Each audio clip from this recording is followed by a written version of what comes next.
Well, look at this. What do we have here? It's a big black crow. Well, I am not really very happy with you this year. You know, all summer long I love to listen to my songbirds singing, but you chased them all away. Oh my goodness, I'm sure you didn't mean to, but your loud caw, caw is so annoying. I don't blame them for not wanting to hang around. I get tired of listening to it too, yeah.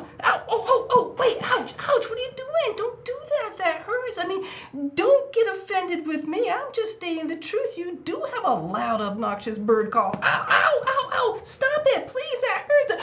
Oh, look, we have friends here. Oh, hello there. Welcome to Grandma Kitty's house. And I'm Grandma Kitty, of course. I was just talking to my friend, the crow here, but he's not being very friendly. Did you see him pecking my hand? Yeah, I mean, I said he had a loud, annoying bird call, and he apparently got upset with that, but I was just telling the truth. Yeah, but here, I'm just going to set him over here. Why don't you just sit down there and just get your feathers together. Don't let your feathers get all ruffled up. Oh my goodness. Oh, you know, I have a book about crows. Yeah, let me read this book to you. It's got some emotions in it too. It's called Clever, Smart, Thirsty Crow, and I'm not sure I can pronounce the name, but it was written by Wajahat Karam. And so let's read this together and see what we can find out about crows. Once upon a time, a happy crow flies in the bright sky. The sun is very hot and the crow is thirsty. The crow looks for water everywhere in the desert. Oh, it's not easy to find water in the desert, is it? The crow spots something shiny. Is it water? Curious crow finds a jug. What's inside? Looks like water to me. Excited crow sees water in the jug. Hooray, it's water! But worried crow sees the jug and says, oh no, the water is very low. He can't reach it. Crow tries to drink. The water is too far. The sad crow says, I want to drink water, because he's very thirsty. The crow thinks hard. What can I do now? I have an idea. The crow jumps up with excitement. Oh, he's all excited now. The crow collects stones, 1, 2, 3, and more. The crow drops stones into the jug, plop, plop, plop. As the stones pile up, the water rises. It is working. The crow checks in the jug, just a few more stones. The crow works hard. More stones and more splashes. Just keep going. He's almost there. Crow sees the water near the top. Yay! Water is here. The crow drinks at last. Glug, glug, glug. Now he's a happy crow. The crow is happy and no longer thirsty. A thankful crow flies away. Goodbye, desert and jug. The clever crow heads home as the sun sets. Oh, that was pretty clever, wasn't it? For him to drop stones in the water to raise the water level so he could reach it. Yeah, did you know that crows can really do that? They have good problem-solving skills. Yeah. So I was upset with the crows around my house because they did scare off my songbirds this year. Yeah, but you know, I started doing some research and I found out that crows are really very interesting birds. Did you know that they're considered to be one of the most intelligent birds? No, I didn't know that either. No, I mean, they're so loud and obnoxious, and farmers have to make scarecrows to try to scare them away from their crops. Yeah, so I always considered them to just be annoying. Yeah. Don't you get nervous there. I do have some good things to say about you, so just don't let your feathers get ruffled. So they say that crows are as intelligent as 7-year-old human beings. What's that? You're 7 years old? Yeah, so this bird could be as smart as you. Although that's kind of hard to imagine, isn't it? Yeah, but crows do have very good problem-solving skills, just like we saw in our story. Yeah. You know, they're even capable of using tools. What's that? Oh, no, not tools like a hammer or a saw or a screwdriver or anything like that. No, not that kind of tool. For one thing, they're too big and they couldn't even lift them. No, but one thing they do, they will drop nuts in front of cars, and then when the cars drive over them, it cracks the nuts open for them. Now, that's pretty clever, don't you think? Oh, come to think of it, I do have a lot of acorns in my driveway. I wonder if the crows dropped them there and want me to drive over them to crack them open for them. That's a very interesting thought. Yeah, but you know, another thing they can do, they can actually make hooks, and they use these hooks to pull insects and grubs out of hollow logs. They combine some short sticks together, and it makes the tool longer so it can reach further into the log and pull out insects for them to eat. And then they'll actually store the tool so they can use them again later. So that shows they're planning ahead, right? It sounds very intelligent. So they must have good memories to remember where they hid their tool so they can use it again later. Yeah. Oh, and then like in our story, they can drop rocks into containers to make the water level rise so they can reach the water. And then if there's like some kind of food source in there too, if they drop the rock in, it will make the food source float to the top, and then they can eat it. So that's pretty clever. Yeah. And crows are social birds too. Yeah, they like to gather in groups and families, or gather as a flock, and they can adapt well to their environment. Yeah, they can do well in the country where there's a lot of agriculture and crops and gardens, or they can also survive in the cities. Yeah. Oh, here's something very interesting. Crows will hold funerals for their dead. Isn't that something? It's not actually a funeral like people have. Like when we have someone that we know and that love that dies, we'll have a gathering, and we'll remember them and appreciate them. But what crows do, when they find a dead bird, they'll send out an alarm call, and all these crows will come gather around this dead bird, and what they're doing is investigating. They're trying to figure out what happened to that crow, so they can determine if there's a danger there for the other crows. It's more of a survival technique for them. So it's not a time where they show sorrow for the dead bird.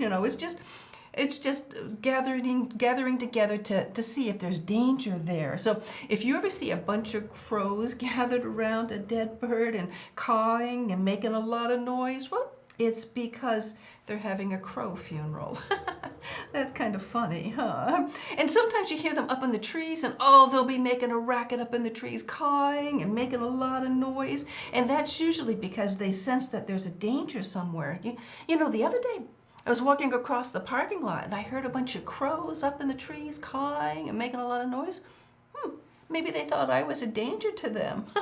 No, I don't really think so. No, birds can sit up in the trees, and they have a bird's eye view, and they can see so much more than we can see. But they must have seen something that they were concerned about, because they sure were making a racket. I don't really think it had anything to do with me, though.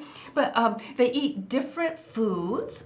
Crows will eat seeds and fruits and insects, and sometimes they'll raid other birds' nests and steal their eggs, and sometimes even their baby chicks. Shame on you. Yeah, but they eat nuts. Remember how they let the cars drive over them to open them up? And sometimes they'll eat small animals, maybe like mice, and then they'll get into the garbage. That's probably how they survive in the city, is getting into the garbage. And you frequently see them on the side of the road, and sometimes in the middle of the road, where they're picking at dead animals that got run over.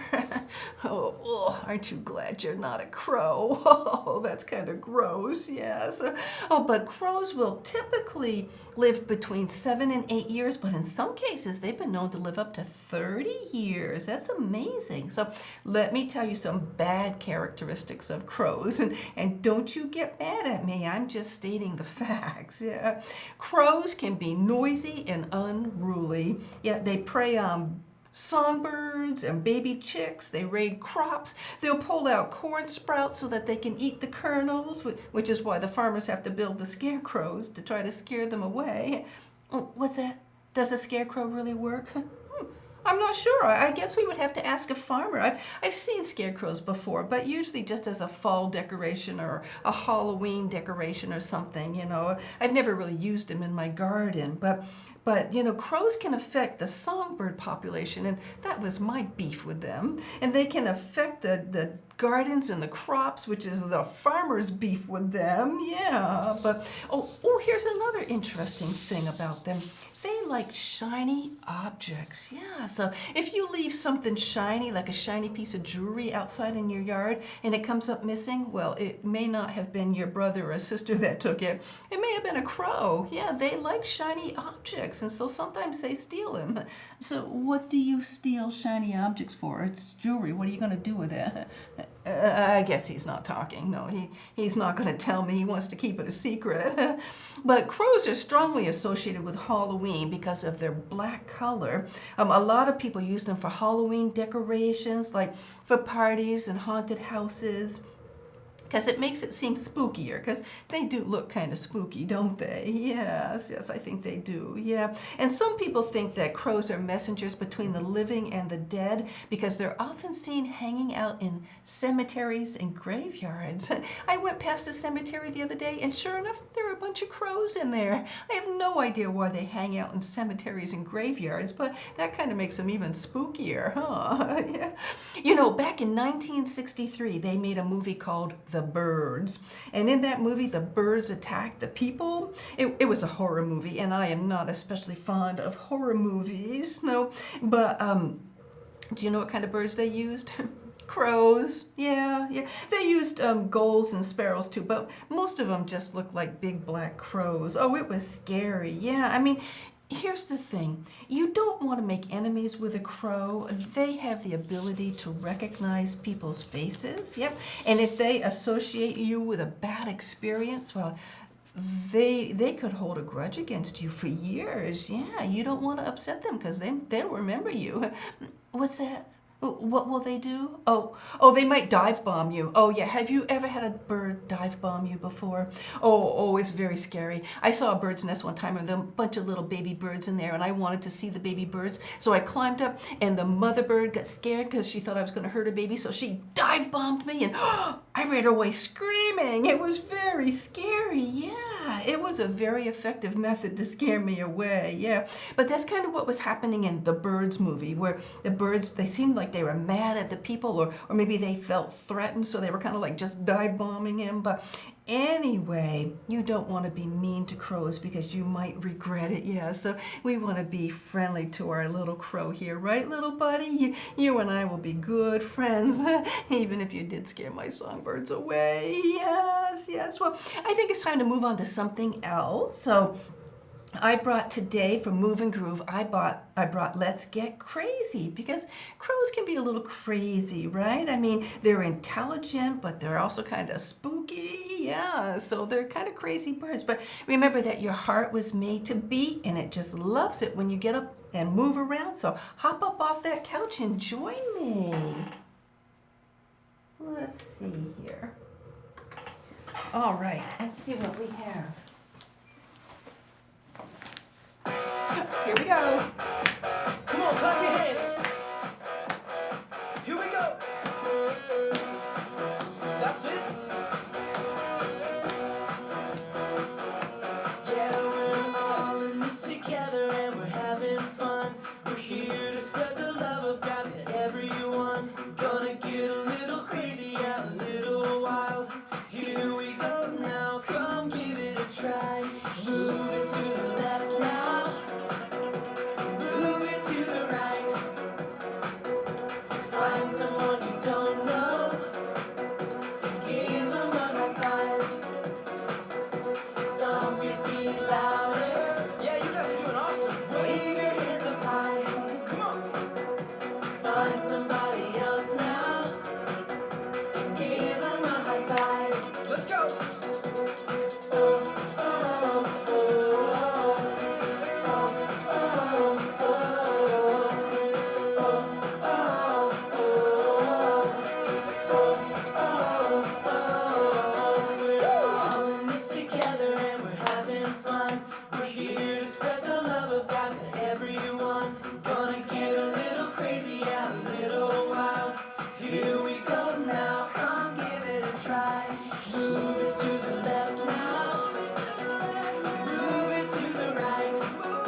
Find someone you don't know. Give them a high five. Oh, you guys are moving great. Stomp your feet louder. Stomp your feet. Wave your hands up high. Wave them up. Find somebody else now. Give them a high five. Oh, oh, oh, oh,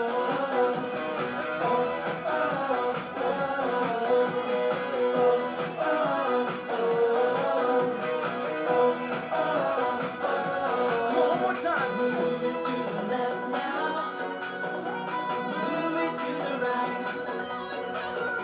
Find someone you don't know. Give them a high five. Oh, stomp your feet louder.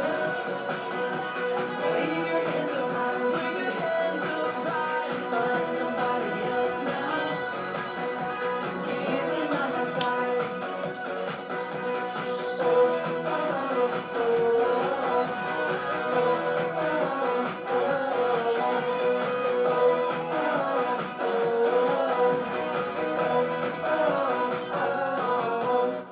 All right, how did you do?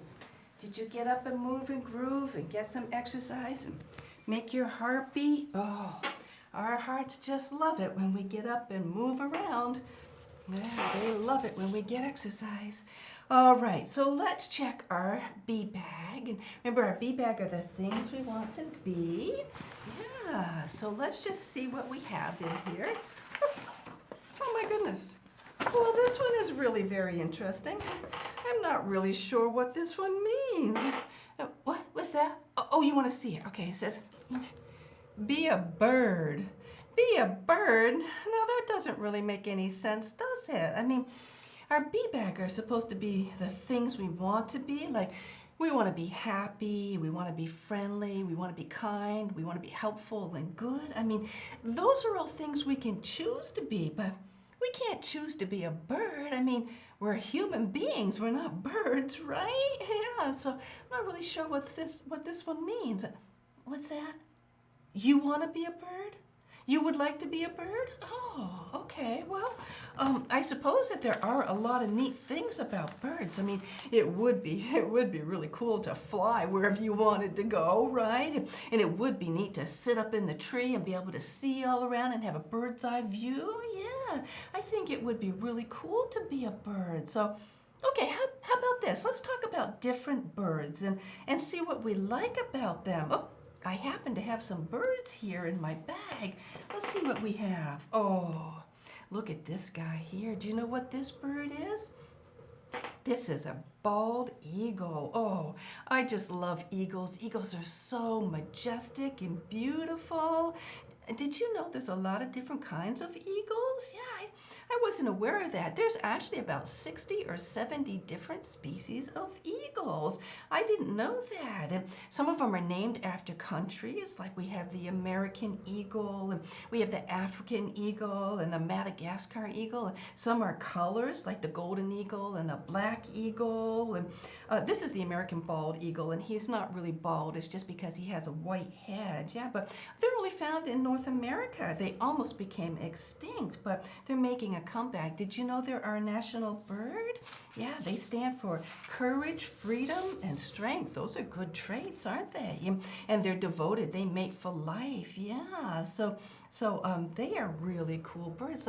You be nice to my bald eagle. You sit right here beside the crow. Oh, look, I have a turkey. I like turkeys too. Yeah, Benjamin Franklin wanted our national bird to be the turkeys, which I'm glad he didn't, because we would all be a bunch of turkeys. But they are cool birds. They're sociable and affectionate, and I love it when they spread their wings out and puff themselves up. But they like music, and they like to chirp along with music, and they are a symbol of abundance and gratitude. And maybe that's why we celebrate, well, we don't really celebrate, but why turkeys are such a part of Thanksgiving, because Thanksgiving is a time when we're thankful and have gratitude for the things that we have. But I like turkeys too, so let's set our turkey here. Oh, this is a cardinal. I love cardinals. They're so pretty, such bright red colors. And they don't fly south for the winter. They're strong birds that stay with us even in the cold winter. So it's easy to spot them against the white snow. Yeah, but they are thought to be messengers from heaven. They say that if you see a cardinal, that it's your loved one from heaven sending you a message that they're thinking of you. Yeah, so cardinals are a symbol of joy and hope, and you see them on a lot of Christmas cards because Christmas is a time of joy and hope. I'm going to put him by the crow. You be nice to my cardinal friend.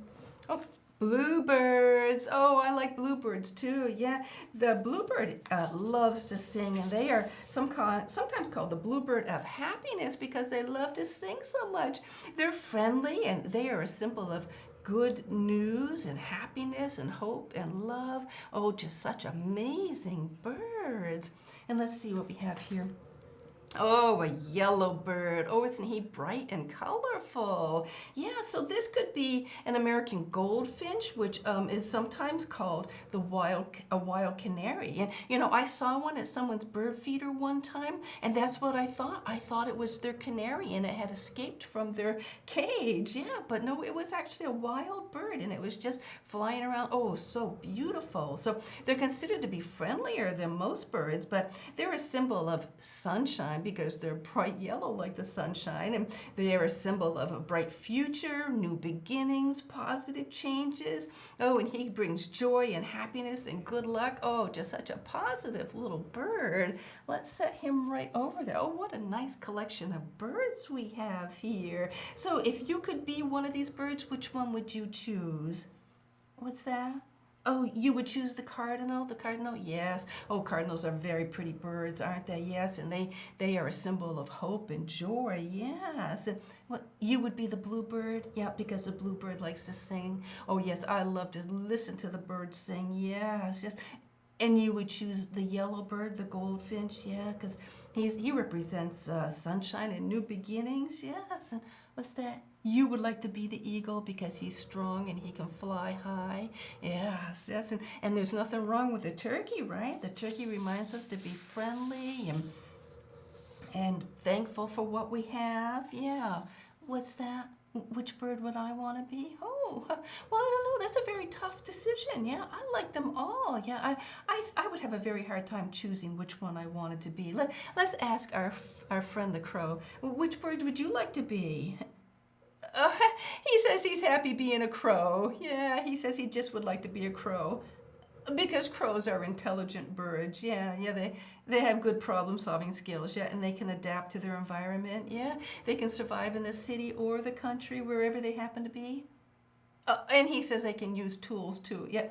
Oh, but not like hammers or screwdrivers or things like that. No, just like cars, so that the cars can run over their nuts and crack them open. Yeah, yeah. And you have a good memory too, right? Yeah, he says he never forgets a face. Yeah, yeah. Especially if someone's been mean to him. Yeah, that's right. You never want to get on the wrong side of a crow. No, no, not at all. No, no. You don't want to be on their bad side because they'll remember you for years and hold grudges. Yeah, well, my sign says don't be a crow, but, actually it sounds like there are some interesting things about crows and they're not all bad. Yeah. He says he knew that. Yeah, they're not all bad. They do have some good traits, too. I just wish they wouldn't scare my songbirds away. Oh, well, I hope you learned a lot about birds today. I know I did. Yeah, well, you take care. You stay healthy, safe, and happy, and Grandma Kitty will talk to you again soon. Can you say goodbye to our friends there? Bye-bye.